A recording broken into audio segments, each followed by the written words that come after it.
Hello. Blessings to you, beautiful people. So I know that going through a spiritual awakening can be an incredibly can be an incredibly scary experience, because a part of you has to die. A part of you that you've carried with you your whole life has to die. And it doesn't mean that you forget that part exists, but in order to accept a world of magic, a world of spirits and unconditional love, we have to let go of the shackles that hold us into this 3D matrix, the labels we had, and especially the labels that we thought that we had to have to fit into a certain criteria. And this is painful. It feels as though your life that you've been living has been a lie. It feels painful, and it feels scary, and it feels lonely, because you cannot share this with people. You can, but you can't, because what are they going to think of you? They're going to think you're crazy. You are crazy. You must be crazy. Ignore this camera. I mean, this is a camera, so it's not like, but it's actually facing the wall.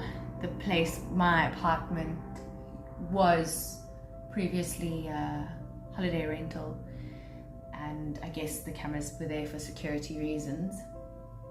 This is a Egyptian poster. It's a circle with all the astrology, and in the dark there is a big ankh that grows, and ankh is that grows, that lights up in the glow in the dark, and the ankh, if you know, is eternal life, the eternal life that we have. So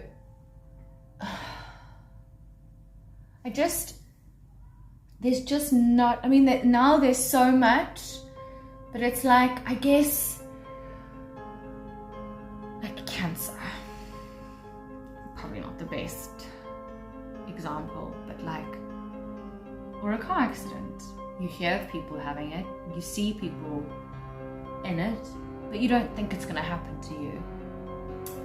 And that's like a spiritual awakening. You hear these things, you hear this theory, you hear this talk, until it happens to you. It's a completely different experience. It is an experience. You have an experience of something.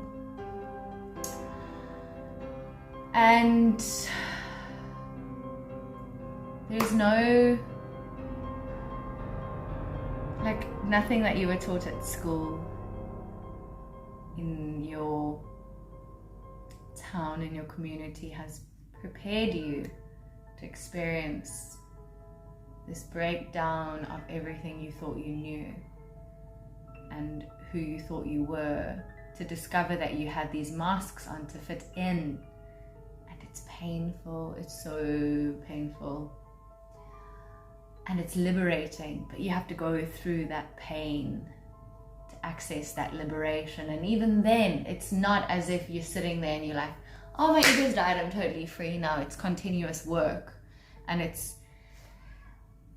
continuous pain. And that is why so many people, when they're going through this experience of awakening, have to be alone. They have to withdraw themselves, because they're discovering who they are by themselves, without other people's energy. Because when you are surrounded by other people's energy, that is, your energy is manipulated, especially if you're an empath or a healer or a worker. Your energy is very much manipulated by the energy around you, and so you withdraw so that you can spend time aligning and discovering who you are. You feel things that you've